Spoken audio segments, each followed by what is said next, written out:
Ja, willkommen zurück auf meinem Kanal. Heute mit dem kleinen Test zur Instinct 2 Solar beziehungsweise generell zur Instinct 2. Ich habe die Uhr jetzt sehr ausgiebig getestet, über 2 Monate, und möchte euch so ein bisschen Erfahrungsbericht bringen, beziehungsweise auch kurz zeigen, was die Uhr alles so kann und wie so mein Eindruck von der Uhr ist. Ja, dann kommen wir mal zur Uhr selber. Es gibt die Uhr hier in 5 verschiedenen Modellvarianten, beziehungsweise in 2 verschiedenen Größen. Das heißt, es gibt einmal die 40 mm und die 45 mm Variante. Bei den Modellvarianten gibt es zum Beispiel die Tactical-Version oder auch eine Surf-Edition. Die sind dann entsprechend je nach Modell nochmal darauf ausgelegt. Zum Beispiel bei der Surf-Edition ist das Ganze dann halt, wie gesagt, auf Surf nochmal ausgelegt und auch hier entsprechend die Aktivitäten dann da vorhanden, um hier das Optimale ja aus der Uhr herauszuholen. Wir haben hier ein chemieverstärktes Glas, das heißt, es ist ein bisschen robuster. Es ist jetzt nicht so robust wie Saphirglas, aber es soll ja ziemlich kratzfest sein. Was das Besondere bei der Uhr ist, das ist das Design. Also natürlich das Auffälligste ist das Display, aber auch die Uhr selber hat ein sehr robustes Design. Das heißt, das Gehäuse ragt ein bisschen über das Display. Es ist nicht so wie bei den anderen Uhren, dass wir hier eine ebene Fläche haben und ihr, wenn ihr irgendwo hängen bleibt, dann auch das Display direkt beansprucht. Nein, die Uhr bietet wirklich tatsächlich so eine Art Displayschutz, in dem halt das Gehäuse ein bisschen übersteht. Ich habe die Uhr jetzt tagtäglich getragen. Ich habe sie auch bei Gartenarbeiten getragen und ich muss sagen, die sieht noch aus wie am ersten Tag. Ich habe überhaupt keine Beschädigung an der Uhr, Kratzer, ja, oder sonstige Beanspruchungen, die wir hier irgendwie sehen könnte. Was die Sensorik angeht, so habt ihr ein 24/7 Herzfrequenzmesser an Bord, beziehungsweise auch ein Pulsoximeter. Das könnt ihr auch 24/7 messen, beziehungsweise beim Pulsoximeter könnt ihr auch sagen, dass ihr zum Beispiel das nur ja, beim Schlaf messen wollt. Und dann gibt es hier auch noch einen barometrischen Höhenmesser, das heißt sowohl der Luftdruck, also ja, ihr könnt euch hier Unwetterwarnung anzeigen lassen, als auch dann die Höhen werden hier über den Barometer gemessen. Um das Ganze dann zu vervollständigen, hat Garmin hier auch ANT Plus Unterstützung bzw. Bluetooth Unterstützung eingebaut und die Uhr selber ist dann auch bis 10 ATM wasserdicht. Das heißt also, ihr könnt dann auch richtig tief unter Wasser gehen. Ja, das Markanteste an den ist eigentlich das Display an der Uhr. Das ist das Erste, was einem auffällt bei einer Garmin-Uhr. Das ist auch Garmin-spezifisch, was wir hier sehen. Das Display ist hier in 2 Bereiche eingeteilt. Einmal, ich sag mal, einen Hauptbereich und einen so einen kleinen ja, Nebenbereich, so ein kleines rundes Display. An dem runden Display werden dann so Informationen angezeigt, in welchem Menü man gerade unterwegs ist, beziehungsweise dann auch bei Sonnenaufgang, Untergang ist dann hier zum Beispiel eine Nette angezeigt, wo dann auch zeigt, wo mir gerade Sonnenstand ist. Das Display selber löst mit 147 x 147 Pixel auf und es ist ein Memory-in-Pixel-Display. Das heißt, wenn ihr deshalb direkt eine Sonne einhaltet, dann wird es maximal reflektiert und ihr könnt es am besten ablesen. Anders als es bei den neuen Uhren, die jetzt von Garmin herauskommen, ist aber hier noch kein Touch-Display verbaut. Das bedeutet, ihr müsst dann hier mit den 5 Knöpfen, die ihr an der Uhr habt, das Ganze bedienen. Das heißt, es sind einmal 3 an der linken Seite bzw. 2 an der rechten Seite und hier könnt ihr dann entsprechend die Uhr dann ja, bedienen. Das Display selber hat ein Design nur schwarz-weiß, das heißt, das Ganze wird dann nicht mit Farbe angezeigt. Im Regelfall ist das eigentlich kein Problem. Wo es dann ein bisschen problematisch wird, ist es zum Beispiel beim Schlaftracking oder bei Displays, wo dann mehr Informationen sind, die angezeigt werden sollen. Als Beispiel nehme ich jetzt einfach Schlaftracking, wo hier die meisten Informationen sind. So gibt es halt hier einen Unterschied, während zum Beispiel REM-Schlafphasen hat, Aufwachphasen. Die sind normalerweise bei allen Garmin-Displays farblich unterlegt. Hier hat man sich dann mit ja, Punkten, Streifen etc. weitergeholfen und es ist wirklich auf dem kleinen Display wirklich schwer abzulesen. Also da gibt es dann tatsächlich dann gewisse Unterschiede, wo ihr dann ein bisschen Kauf nehmen müsst dafür, dass ihr dann so ein kleines Display hat. Das Display ist ja wirklich gut aufgebaut, Informationen werden auch gut angezeigt, also man nutzt das wirklich sehr gut, was die 2 Aufspaltungen des Displays angeht, aber es ist auch gleichzeitig der Pferdefuß. Wir haben ja hier bei Garmin spezifisch nur hier in diesem Uhr dieses Display verbaut, mit dieser Aufteilung. Das bedeutet auch in dem Garmin Connect IQ Store, das ist der Garmin eigene ja, App Store, wo man dann Sachen herunterladen kann für seine Uhr, ist entsprechend das Angebot auch ja, beschränkt. Ihr könnt eigentlich für die meisten Uhren fast alle Apps herunterladen, beziehungsweise Display-Designs. Das fällt hier natürlich weg. Gerade beim Display-Design ist es halt sehr eingeschränkt, weil hier die meisten Displays überhaupt nicht drauf laufen. Die Entwickler müssen hier quasi speziell entsprechend für dieses Display entwickeln. Das gleiche gilt natürlich auch dann für Datenfelder. Also man kann ja auch Datenfelder herunterladen und die auf der Uhr anzeigen lassen. Das ist hier genauso. Das heißt, also hier gibt es dann ein eingeschränktes Angebot. Das Angebot wurde schon erweitert. Also seit ich die Uhr habe, gibt es jetzt schon mehr im Angebot. Ja, was mich bei der Uhr hier wirklich überzeugt hat, ist die Akkuleistung bzw. die Akkulaufzeit. Ich habe hier bei der Uhr jetzt alles genutzt, das heißt, ich habe den Pulsoximeter durchlaufen lassen, ich habe so 2 bis 3 Workouts die Woche gemacht und habe die wirklich auf 24/7 getragen mit Schlaftracking und allem und kam hier so knapp ein bisschen was über 10 Tage. Das hört sich jetzt vielleicht nicht viel an, aber das ist für den Betrieb, dass alles genutzt wird und vor allem für diese Größe der Uhr wirklich sehr gut. Was mich aber dann sehr positiv überrascht hat, ist tatsächlich hier die Solarversion. Ich bin normalerweise jetzt kein großer Fan von diesen ganzen Solarfunktionen bei Garmin. Ich habe das immer für ein bisschen Spielerei gehalten. Bei der Phoenix 7 zum Beispiel so, dass dann der Akkustand gehalten wird bei optimaler Einstrahlung, aber hier der Akku nicht geladen wird. Das sieht hier bei der Uhr ganz anders aus. Ich hatte hier mal einen Sonnentest gemacht und habe die entsprechende Sonne reingelegt und ich habe es tatsächlich nach 6 Stunden geschafft, dass sich die Uhr aufgeladen hat, und zwar um 8 bis 9%. Das war gerade so um die Schwelle und es entspricht ungefähr ein bisschen mehr als ein Tag Laufzeit. Was ich damit sagen möchte, ist, wenn ihr jetzt wirklich die Uhr auch draußen nutzt und viel unterwegs seid, habt ihr wirklich auch effektiv was von der Sonneneinstrahlung. Gerade im Sommer, wenn ihr viele Workouts macht oder auch wandern geht, profitiert ihr tatsächlich davon, dass hier die Uhr geladen wird. Das heißt, ihr macht euren Workout. Im Optimalfall ladet ihr sogar noch den Akku auf, obwohl ihr gerade eine Strecke trackt. Und so kam ich auch mit der Uhr dann im Solarmodus dann deutlich über diese angesprochenen 10 Tage hinaus. Es hat sich dann nochmal so um 3 bis 4 Tage verlängert, was ich dann wirklich eine sehr solide Leistung finde. Wie gesagt, die Uhr ist jetzt auch nicht groß im Vergleich zum Beispiel einer Phoenix 7X, die ähnliche Werte hat, also ein bisschen besser. Aber man muss bedenken, dass die Uhr halt deutlich kleiner ist als jetzt zum Beispiel Phoenix 7X. Ja, was die Widgets angeht, obwohl wir hier jetzt ein, ich sag mal, spezielles Design haben und manche vielleicht sagen, okay, das erinnert so ein bisschen ans Casio-Uhrendesign von damals, muss man hier bei der Uhr aber technisch gesehen auf fast nichts verzichten. Garmin bietet hier alle seine bekannten Widgets, wie zum Beispiel die Wetterprognose, also ihr bekommt dann auch eine Wetterprognose angezeigt, wo ihr dann seht, wie in den nächsten Tagen sich das Wetter entwickelt. Ihr bekommt einen Überblick über den Sonnenaufgang, Sonnenuntergang. Da könnt ihr dann auch mal im Detail schauen, wann das Ganze dann dämmert etc. Ihr bekommt dann einen Überblick, was die Mondphase angeht. Die sind dann schon eingebaut. Des Weiteren ist dann hier auch noch ein Schrittzähler, ein Etagenzähler und ein Kalorienzähler enthalten. Aber auch natürlich das klassisch bekannte Body Battery von Garmin mit dem Stresslevel ist auch dabei. Die Body Battery gibt euch so einen kleinen Überblick, wie euer Akkuladestand des Körpers ist, um einfach einen Überblick zu haben, ob ihr dann entsprechend mal Workout machen könnt. Ich habe auch dazu mal ein Video gemacht, wie das Ganze hier zum Beispiel bei der Corona-Infektion reagiert. Das verlinke ich euch mal, dann könnt ihr einfach mal schauen, wie das Ganze tatsächlich dann auch bei einer Infektion den körperlichen Stress ermittelt und dann einfach mal sehen, wie sich da das entwickelt. Das ist wirklich sehr interessant. Was natürlich dann auch nicht fehlen darf, sind dann so sportliche Widgets, wie zum Beispiel hier der Trainingsload oder Trainingszustand. Die Uhr gibt euch dann immer vor, wie euer optimaler Trainingszustand ist, beziehungsweise ob ihr übertrainiert seid, untertrainiert seid oder in dem optimalen Bereich trainiert.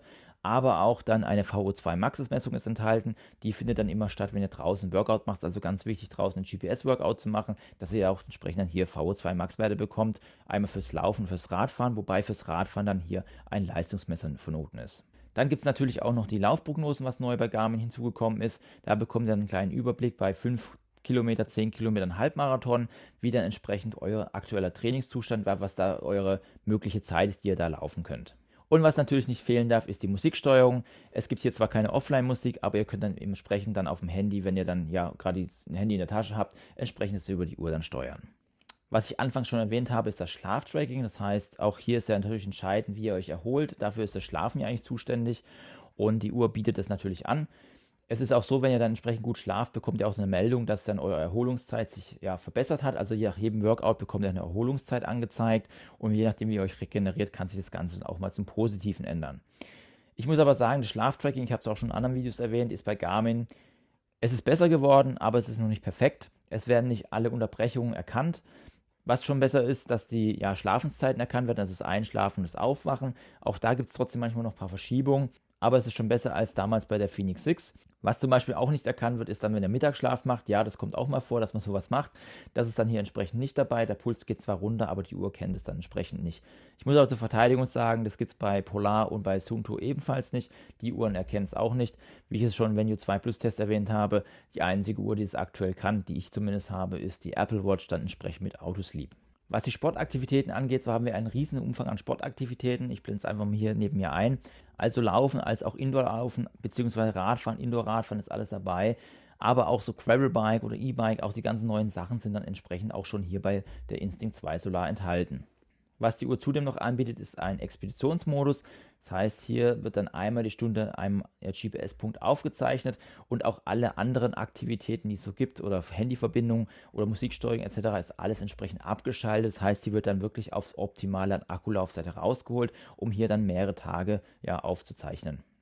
Was der Trainings der Uhr angeht, auch hier muss ich auf nichts verzichten. Die Uhr unterstützt eigentlich alle gängigen Sachen. Also wir haben einmal den Garmin-Coach, der hier unterstützt wird.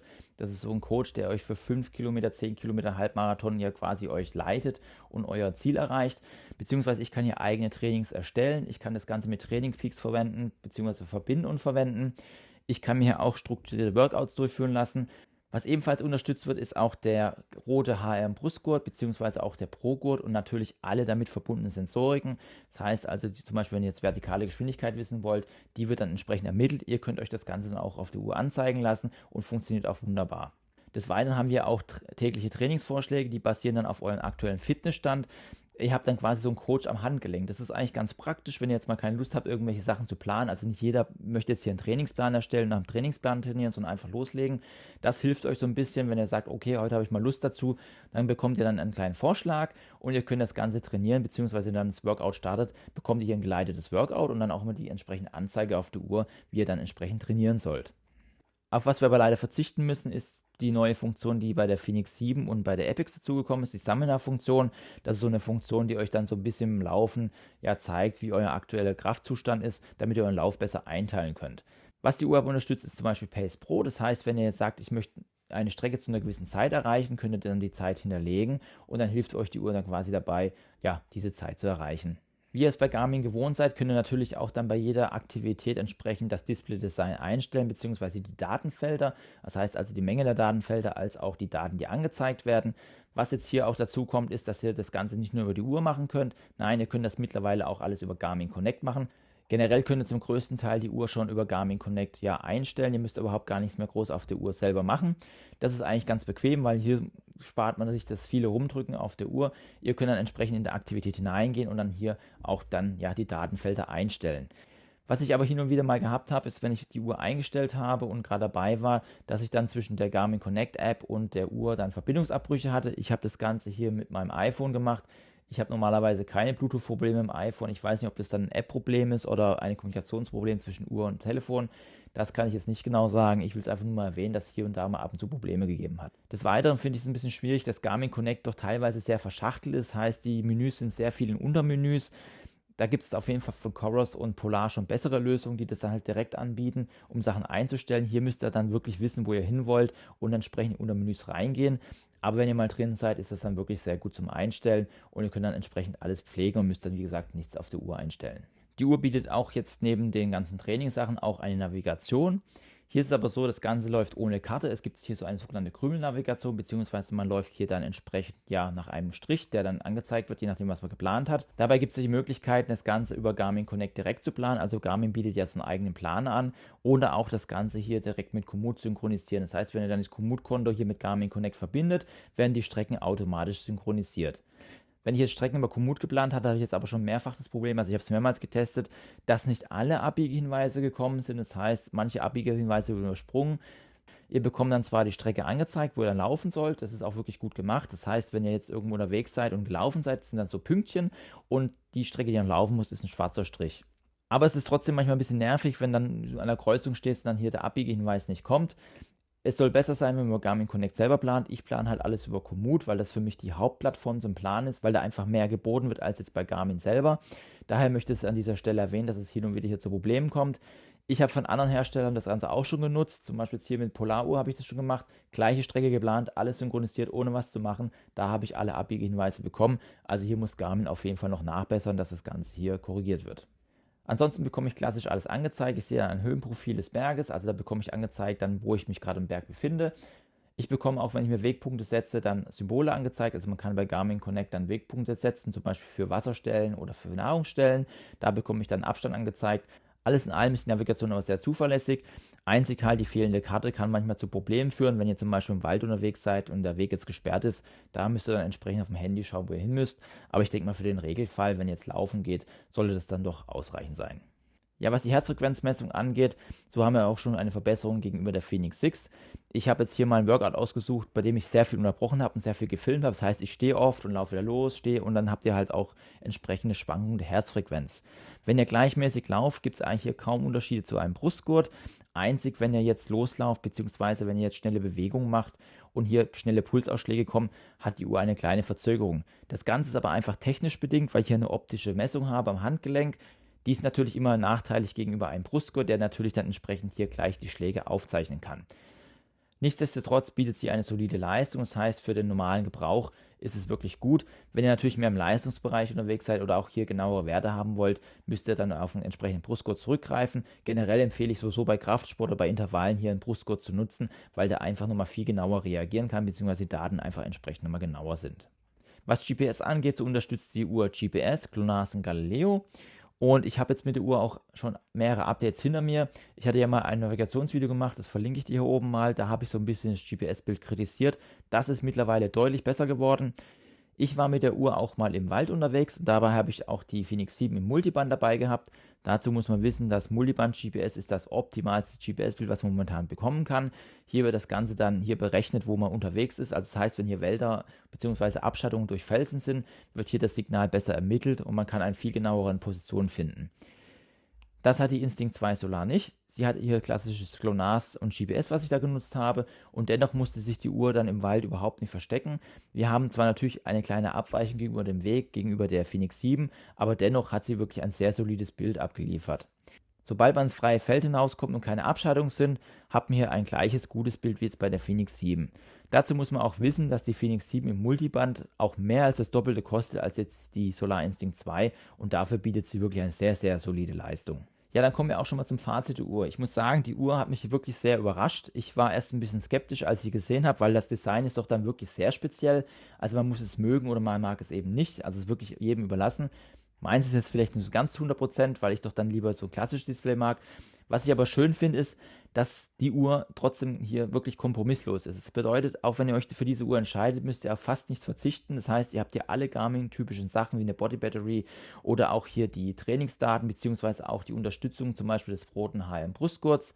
Was die Uhr natürlich bietet durch diesen besonderen Aufbau der Uhr, das heißt, dieses entsprechend erhöhte, der Rahmen des Displays schützt, bietet die Uhr halt auch sehr viele Optionen, sei es jetzt draußen im Autobereich, also wenn ihr viel im Auto unterwegs seid, oder auch wenn ihr jetzt auf einer Baustelle arbeitet etc., dass das Ganze ein bisschen mehr geschützt ist.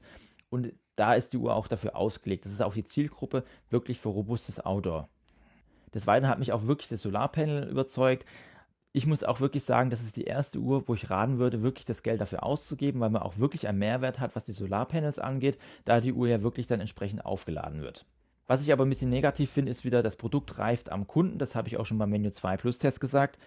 Ich hatte hier einige Fehler, beziehungsweise ich habe jetzt schon mehrmals, es passiert mir immer noch, dass mir ab und zu mal die Uhr abstürzt. Das heißt, die fährt einfach runter und fährt dann wieder hoch. Man weiß nicht wieso, was passiert ist. Des Weiteren waren hier auch Übersetzungsfehler drin, das heißt, es war nicht alles übersetzt. Ich habe jetzt zum Beispiel aktuell immer noch so, dass bei den Laufprognosen das Ganze ab Halbmarathon in Meilen angegeben wird.